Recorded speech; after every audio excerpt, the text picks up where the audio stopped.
Yo, what is going on, guys? Winner Kills here, and welcome to a brand new Locals feature match. Here we are in round 2 for the week.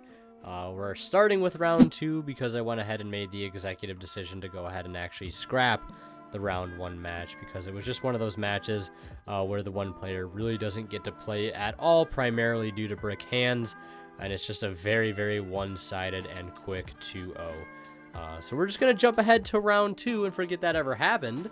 Where we have a pretty interesting match for you guys. I think we've got Infernoids on the right, piloted by my friend Alex, and on the left we've got my friend Fergus on the Cyber Dragon deck. You guys have seen him on the channel before. I believe I've uploaded a deck profile of his in the past, and I think you guys have seen my friend Alex, aka Valarge TCG, on Twitch. You guys have seen him on the channel as well with his first place OTS Bird Up deck. But yeah, as these guys go ahead and get ready to roll some dice here, decide who go first or second. Let's take a look at the poll results here. As you guys, who you thought would win? Just over 400 votes, and a large majority of the votes, about 64% going to Cyber Dragon, and the remainder going to Infernoid. Yeah, I mean, honestly, I was kind of expecting you guys to vote more for Infernoid here.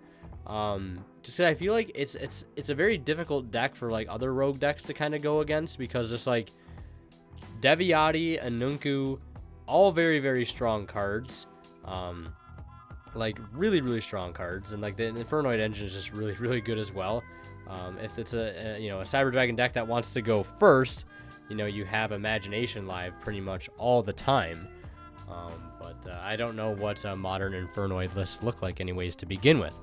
Yeah, looks like our Cyber Dragon player wanting to go first here.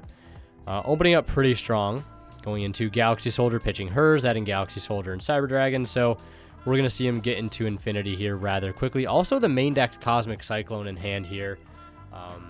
Interesting choice. I know a lot of people lately have been on maybe 1 or 2 Cosmics in the main deck to go ahead and play around things like Mystic Mine, or just any, Floodgates, or going against any particular back row decks game 1. It's a very, very helpful card to have, because at our local specifically, we do tend to have a little bit of rogue deck every now and then. Well, actually, a decent representation of rogue decks every now and then.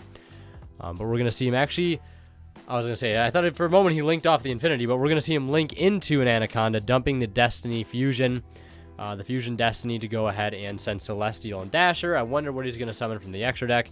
Probably going to be the Destroyer Phoenix Enforcer, so ending on Infinity Enforcer, and I believe a copy of Overflow and Cosmic in the back line here. Now, that Cosmic Cyclone can put in a lot of work against the Infernoid strategy, hitting Imaginations, hitting Void Vanishments, hitting Set Void Feast if he happens to draw one and sets it, hitting that in the end phase could be very, very impactful. And to make things worse, the last card in our Cyber Dragon player's hand is a Artifact Lancia, and talk about a nail in the coffin right here. For those that don't know what Infernoids do, it's a deck that loves to summon big boss monsters from the graveyard by banishing other Infernoids. So that whole engine is completely turned off this turn, which is very rough. But he will have the normal summon of Decatron, which will try to go ahead and Foolish an Infernoid, to try to establish some sort of board presence going into this particular board. It's not going to be able to resolve here. We're going to see him follow up with the Void Vanishment, which will basically let him discard a card to search any void, spell, or trap, I believe, except for Null and Void, which I think they changed the name of that card. I could be wrong, kind of how they changed the name of Forbidden Graveyard to Silent Graveyard. But interestingly enough, you can actually search Void, Trap, Hole off of Void Vanishment, something I used to do back in the day when I played Infernoid. It was very, very good to go against like the Necroz decks and the other powerful decks at the time. We're going to see him pitch a Sightsamus to go ahead and add a copy of Imagination. And now, for those that don't know what Imagination does, very, very powerful card. It says if your opponent controls an extra deck monster, basically you can actually send up to, I want to say, 6 Infernoid monsters as fusion material from your deck to the grave to actually go ahead and fusion summon for an Infernoid fusion monster, which, spoiler alert, there's only one, and it's Tierra. But the Imagination will actually let him fuse directly from deck, and that's going to force out the Enforcer, clearing that. Otherwise, that's very, very, very good card to let resolve there. So no surprise it got popped. Unfortunately, our Infernoid player Probably can't do much past Lancia, Infinity, Enforcer, so he'll pass. We'll see Enforcer return in the standby phase, as it typically does. And I wouldn't be surprised if we see an OTK here from our Cyber Dragon player. Well, maybe not anymore, because we're going to see him actually activate a Pot of Prosperity, which is going to make it so he deals half damage this turn, which I guess makes sense. Like, if he doesn't have game on board right now, you know, like, I guess just go for the Prosperity. I mean, you could attack first, then Prosperity, because, like, if you Prosperity first, you're not OTKing. So I think maybe that probably should have been the way that was played out. I didn't see any, you know, motions for attacking there. No life point change. But he will go ahead and actually go ahead and take a core off of the Prosperity, normal summon the core, take the Overflow that he also revealed off the Prosperity. And then I think we'll see him go battle phase at this point, attacking for 25, 25, and 400, all halved, which comes down to, I think, 2,700, dropping his opponent down to 43. So he's definitely on a one-turn clock at this point. And he'll also be able to resolve Celestial here if he sets the Overflow. And that's huge follow-up. We're going to see Infinity actually absorb the core. And will he resolve Celestial here? Looks like he's just going to use Enforcer, popping it and the Vanishment. And he's not going to resolve the Celestial. Probably feels as though he's in a good enough position where he doesn't need the draw 2 right now. You know, with 3 cards in the back line, still having Infinity and still having Enforcer in the loop. He's just going to go ahead and pass turn, and he's going to offer his opponent to reshuffle the extra deck because he accidentally revealed a card there as he attempts to resolve this Extrav. And he is going to go for 6. Try to draw 2 cards here, but I imagine the Infinity will go ahead and negate this.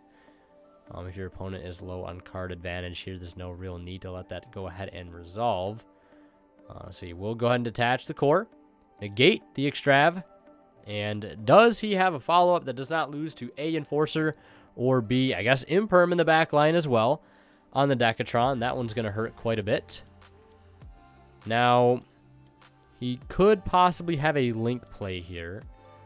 I imagine he is on Link 1s in the extra deck in the form of probably Relinquished Anima, maybe Salamangreat Almirage, and possibly Link Karibo. But it looks like he's actually all out of Link 1s, as they've probably been banished off the Extrav. So no way to get this Decatron into the graveyard to go ahead and revive Sightsamus without actually having to go into the battle phase. And he's still going to have to worry about you know, Enforcer and Overflow. So we're going to see him activate Vanishment. And they're just double checking where the Imperm column was. It was in the extra monster zone column that is closest to the bottom of the screen. Void Vanishment will just be met with Cosmic Cyclone, putting his opponent down to 5,000 gladly, stopping any sort of comeback here. And the last card in his hand, I believe, is another Infernoid name. So he's just going to go ahead and take a read here on the Enforcer, realizing that all of his monsters are down by 400 attack and defense, as if this card did not do enough. It also lowers the attack. Oh, no, he's got Lava Golem in hand. Main decked Lava Golem here in game 1 that's going to go over top of the Infinity and the Enforcer. I was going to say, no, how come he didn't, you know, Lava Golem first and then an Extrav? But, you know, Extrav is worded in such a way where you have to use it at the start of your main phase. So he'll take the 1,000 in the standby, and Cyber Dragon to draw set 1, and then go ahead and resolve the Celestial here, where it's just going to put in just as much work. And can he deal 4,300 damage over a Decatron right now? That is the real question. Enforcer is now officially out of the loop thanks to the Lava Golem. Battle phase, he'll take 25 over top the Decatron. Our Cyber Dragon player is going to set 2 and go ahead and pass. Did he draw the cards he needs here to be able to get back into the game? He does have 1 Infernoid play live in grave. He will go ahead and special summon out Sightsamus by banishing 2 Infernoids from his hand or grave, I believe. I believe the Infernoids can banish from hand and grave. But I believe it's only the small ones that can summon from hand. I think it's the level 6 and up that can summon from hand and grave. But we're going to see on attack declaration of a Sightsamus, we're going to see an Overflow. And that is just going to attempt to banish to pop the Sight's Miss, but of course, all the Infernoids are pretty much quick effect DD Crows. The bigger ones, I think, are DD Crows on either player's turn, while the smaller ones are only DD Crows on the opponent's turn. So, I mean, I feel like, yeah, getting rid of Enforcer at this point is not really a huge issue. He is going to go ahead and banish the Infinity, just so he can't get it back off of the Noxer, but he's just going to go ahead and scoop there anyways, as he cannot break the board, and we are into a Game 2 situation. Cyber Dragon up 1-0 over Infernoids, and as these guys get ready to start Game 2, I want to mention a quick shout-out to Imperium Duelist. If you guys are interested in picking up amazing playmats, binders, deck boxes, sleeves, regular tournament sleeves, sleeves for double sleeving, etc., etc. Check them out at the link below. And don't forget to use my discount code WinnerKills10off at checkout to save 10% off your entire order. And you support the channel in the process, which helps out a ton. And if you guys are shopping on TCG Player, please do not forget to use my affiliate link found in the description of all my videos. If you guys shop and check out using that link, a small bit of the revenue from your purchase will go right back into the channel and helps out a ton for cards you're already going to be buying at no extra cost to you. So getting back to the game here, we are going to see the Infernoid strategy going first this time around. And we're going to see him open up Decatron, dumping the Devyati, and which is basically going to make it so Decatron is now a monster negate, not anymore. He's going to go ahead and get rid of it for a monster gate. He's also managed to go ahead and use Void Vanishment here to go ahead and pitch one, to go ahead and set Void Feast, which is huge. We're going to see him hit a big monster gate here and run into an Arc Lord Christia. I wouldn't be shocked if this Christia single-handedly wins him the game. So now neither player can special summon here at 2,800 body. Just brought out off of Monster Gate like that. Backed up by Void Feast. Now, I mean, it does kind of, conflict here, having both Void Feast and Arc Lord Christia in play. As the Void Feast is not able to be live currently, but we're going to see our Cyber Dragon player normal core, after searching it off of Emergency Core Effect, to go ahead and add the Overflow. And just like that, already has his out to the Christia. So, I mean, the clock is ticking for our Infernoid player. I think I saw a summon limit among one of those set cards there from our Cyber Dragon player. We're going to see him just go ahead and pass turn, as he's obviously not outing the Christia here during his turn. So we're going to see him pass. Our Infernoid player leading with Extrav here. Probably going to go ahead and banish 6, I would imagine. Go ahead and attempt to go ahead and draw on two new cards.